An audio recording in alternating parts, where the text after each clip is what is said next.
about it. Yeah.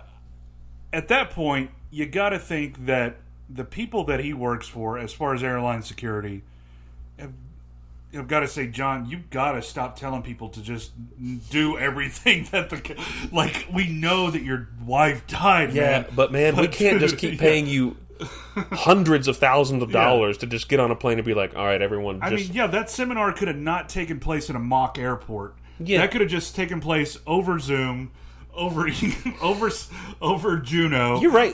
It could have just. You think about been. like how much that seminar costs. Right. You're paying everyone to be there. You have a mock plane. Yep. I mean, actors who have to be. I mean, I don't know who's an actor who's working for the airline or what. I mean, that for him to be like, always do what the guy with the gun says, and she calls him out on it. She's like, "What do you mean?" Blah blah blah. So that scene happens, and that sort of introduces the love interest. Eventually, Sly Del Vecchio convinces Wesley Snipes to get on the plane. Right. And they're going through the airport. And John Cutter, Wesley Snipes, is being all smooth. Yeah. And Sly Del Vecchio is trying to get him... Sly Del Vecchio loves this man. He does. I think that he lives vicariously through John Cutter. And, This is a relationship I would have loved to have seen more. Oh, yeah. I want to know, like...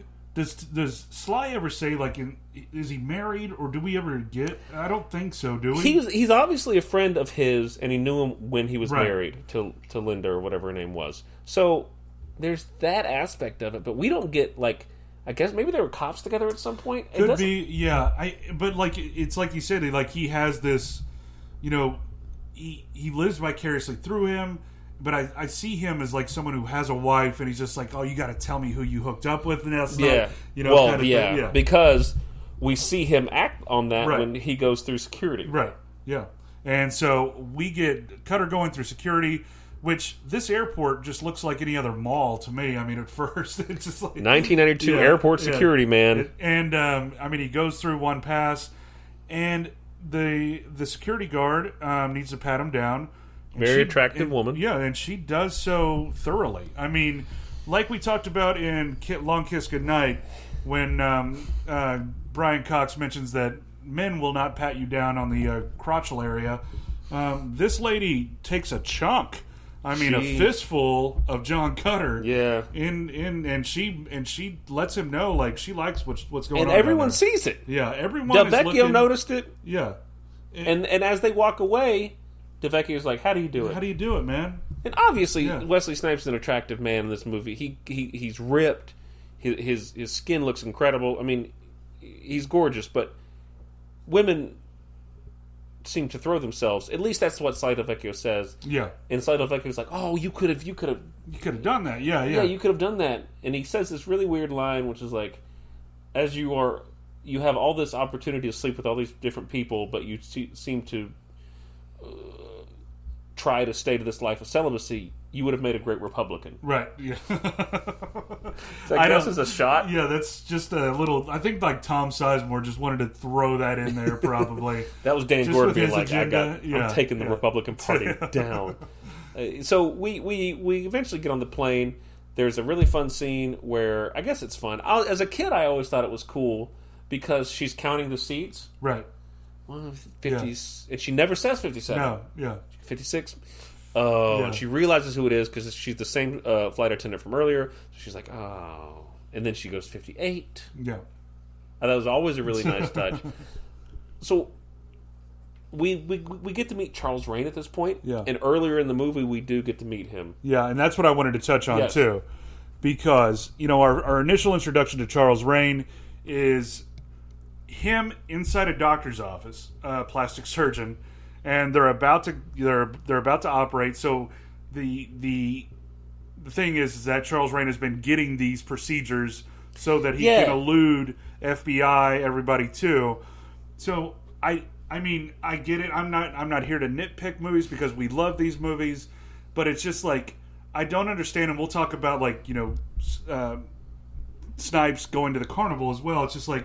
I don't understand the timing of this procedure to, him saying what time or asking what time it is to him knowing what time the FBI agents would be there. Yeah. And they kind of just play always. Even as a kid, I was like, how did he know this is going to... Why did he schedule? And because the way the scene is set up, he seems at peace with the idea that he's going to get the surgery. What tips him off is that the surgeon keeps looking at the clock. Yeah.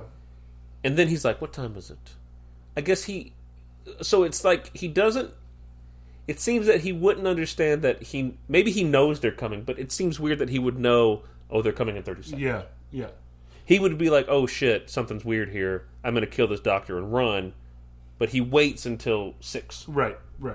To make his escape. And he kills everyone. He does, he's very villainous. Yeah, he good throat slash for the doctor, and then we get SWAT or whoever, FBI coming in. They all 6 come out of the elevator, just start shooting. That's what I was going to talk about. Yeah. So they're in this plastic surgery office, and Charles Rain's running away. He's in his OR scrubs, and these fuckers burst out of the elevator in this populated, hot, just coming out. Yeah, this is busy. It's a busy plastic surgery office. They just start shooting immediately. They do. He's unarmed. Yep. And they're in a crowded area. No rights have been read. Nothing. No. It's just wild to me. Yeah. Like, I don't know what I thought about it as a kid, but when I rewatched it, I was just like, whoa. Yeah.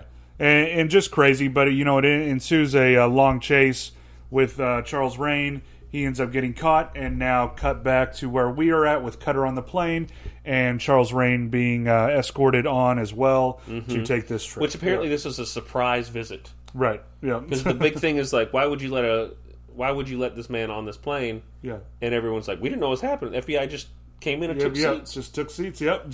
Which is strange because the FBI just pulls up next to the plane. Yeah. In their car, gets out. It's like FBI, and they're like, oh, okay. They don't get a ticket. So somebody lost their seats. Yeah. Sorry, FBI's here. Yeah. You're good, and we're gonna take this terrorist who's killed hundreds of people on a very populated plane. Right. Yeah. Like, they couldn't have booked charter. Like, Con Air? I mean, something like that. Could they not have gotten Con Air? There you go. There's the crossover we need. Yeah. You get this insane villain on this very tight space, and they do a great job building tension here. They do the finger gun point with the kid. And I love all of that. All of that, like, underscore of Charles Rain acting creepy is great. Yeah. Let's cut to the first time Wesley Snipes realizes shit's going down. He's in the toilet. He's trying to call for help, and somebody finally recognizes him. This is the lead singer from Poison, or the bassist from Poison. He's not really that, but that's kind of what he looks like. And we get our first hand-to-hand combat. We get to see him. We've seen him be shirtless and deal with the death of his wife by meditating and doing kickboxing. Karate. Yeah. But now, heavy bag. Yeah, we get to see him in action. And this was, as a kid, I remember this, and the same feeling when I was an adult. You're fighting, they're like, everyone's going to hear. Everybody should have heard that. I'm like, oh no, this is bad. Yeah. And sure enough, they pay that off because Charles Rain comes immediately with a hostage. He's like, hey, what's going on back here? And it's like, oh, this escalated immediately. Yes, which is great. Yeah. Just like in Die Hard. Yeah. Like, everything it goes from zero. I don't mind being immediately ripped out of a comfort zone. Right. Especially when they build the tension like they did in Die Hard, like they do in this. I get that they're separate movies, and I get Die Hard's better. Don't come at me, bro. But we're fine. Everything seems to be well in control until, boom. Yeah. And then Charles Rain executes the hostage in a great way. In a great, talking about his daughter. Oh, are you a father? I have a daughter. And it's, a family man. Yes. And it's just, that's and really then bam, accent. Just blows his brains out. I mean, it's visceral. Yeah. It's great. And then Wesley Snipes on the run. You're like, where's he going to run? Right. And in this small-ass plane. Yeah, and him and Marty take the dumbwaiter. Take the dumbwaiter down to cargo. Marcus realized how big planes were. Yeah. And can I go back real quick to the execution? Because I think at that point, too, like, how defeated... If, we talked about it the first, how he doesn't get defeated in this, pretty much. Right. But it's like, I wonder how much that took out of John Cutter... Sly talking about, or always having that memory of your wife being shot in the head, and then the next person is somebody else shot in the head. Because you did what he said. Yeah. Now, I think this is a time, and was something I wanted to talk about when we got here, is I think this would have been... I mean, it obviously affects him, but maybe he's just in a situation where he's like, I don't have time to think about it. Yeah. But he just watched the same situation play out again. Granted, it wasn't his love interest, which would eventually be Marty, and it wasn't his wife, which is this guy, but the same thing of like...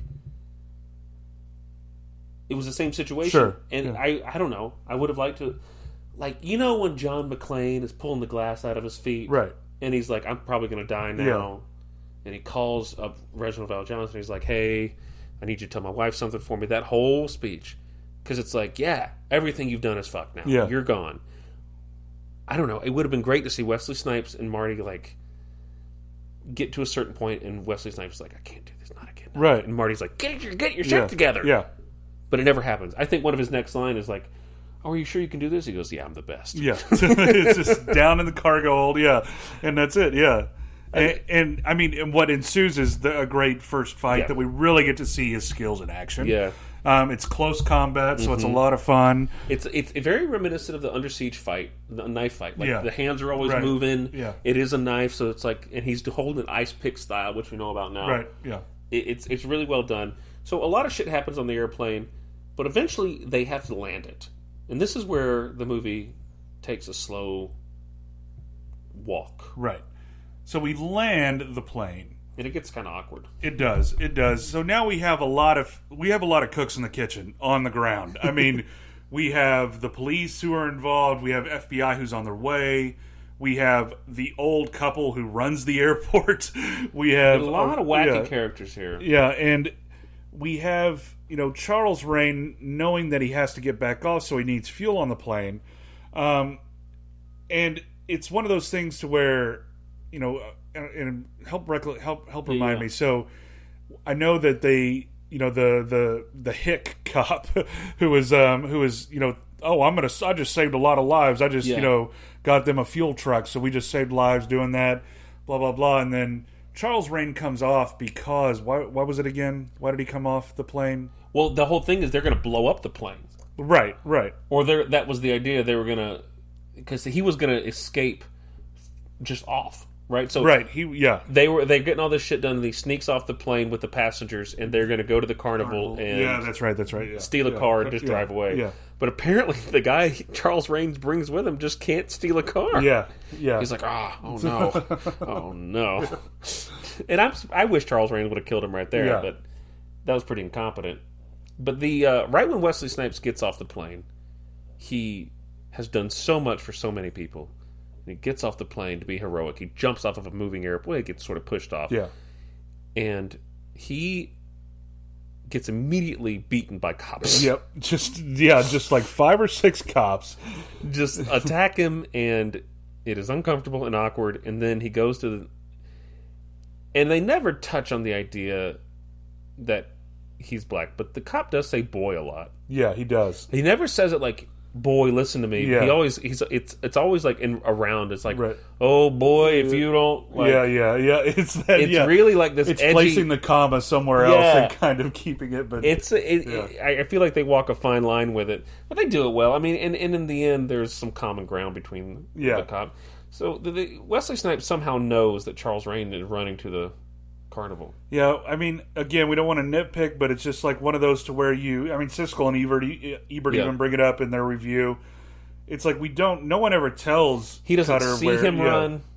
He just gets on a motorcycle and chases. Yeah, just gets over there. I mean, I guess that's where you would think it's a crowded place, maybe, and he's going to want to take hostages if he can or something like that. But and this is where we go to the carnival, and it's nothing but rebel flags and Budweiser signs. Man, it is a carnival that I remember as a kid. Yeah. It is. Georgia and Texas boys here, so we saw that quite a bit. But yeah, it's strict. I don't know. I wonder if that's like on the filmmaker's part, because it put me on edge to imagine him, Wesley Snipes, running through, pushing people out of the way at this fair, this carnival. Yeah. As he's chasing, trying to white guy. capture 2 white men. Yeah, he doesn't have a badge on him. No. He's just like, I mean, it works out fine, but No, Man. like that's exactly the kind of I think the thinking that we do is like with Hooks, is it this kind of filmmaking that is like it's not. I don't want to think of it as it's too deep. I think he was just making an action movie too, No. but I'm sure there's something ingrained in him